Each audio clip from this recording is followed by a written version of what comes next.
I think most of us have experienced throwing a Splice or another super overstable 9-speed fairway driver right around that either Champion Firebird or like Lucid-X Felon type thing, or with one of the Neo Splices.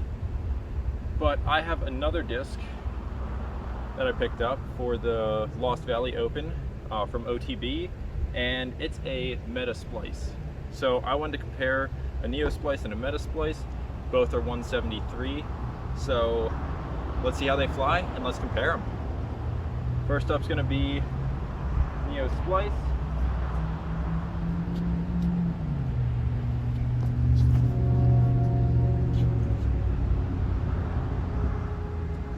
Oh, by the way, they're stupidly overstable. Let's see if the Meta one can hold up to that.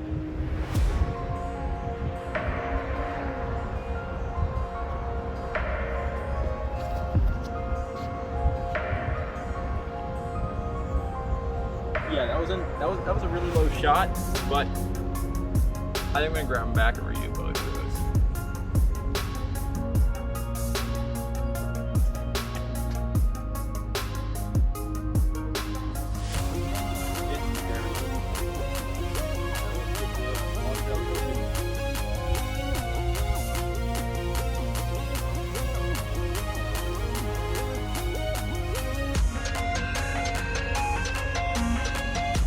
Almost landed in like the same spot. They're ridiculously overstable, but I love them for a lot of like forced flex forehand shots because I'm really bad at forehands. And I also really like them for any spike hyzer shots that I needed to get down, because I don't really like bagging the tilt, even though it's super overstable, because I find more overall utility in the Splice. So honestly, I don't think we need a backhand hyzer shot with these. And honestly, a forehand is probably going to be the best way for me to show you like how much it'll pull out of that forced anhyzer position, because my backhand anhyzers are bad. Check out my tilt video, linked above. It's not a pretty sight, that's for sure. So let's get the Neo Splice on a forehand, then follow it up with that Meta.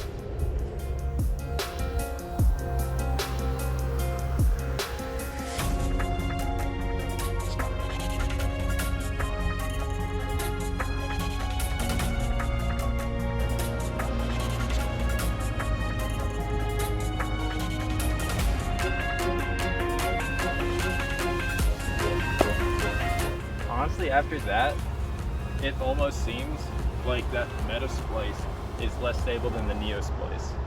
I know a lot of people might not have experience throwing a Meta Splice, but sometimes the Meta Plastic's a bit weird. They tend to be a little bit more overstable. Like if you look at the Zen, what's interesting about it is that the Origin, the Midnight Prowl, actually overall seems a bit less stable, but more consistently less stable than the regular Neo runs of Origins. I think this is one of the cases where that Meta Plastic is actually a little bit less stable for the Splice than the Neo Plastic is. And I think that's going to be my take on this. So if you want something like the Splice but a little bit less stable, and it's also a little bit flexier and a little bit gummier, kind of like the new Metal Flake FD3s. So if you like something like that, but you want more beef than that FD3, I'd check out a Splice. And specifically, if you like the feel of those FD3s, check out the Meta Splice. I think it's very similar in feel, plus they come in a nice little bursty color, almost like the Meta Tilts do. So like the video, leave a comment down below what overstable 9-speed disc you throw for that super overstable to utility shot in your bag. Do you bag the tilt? Let me know. And I will catch you all in the next video.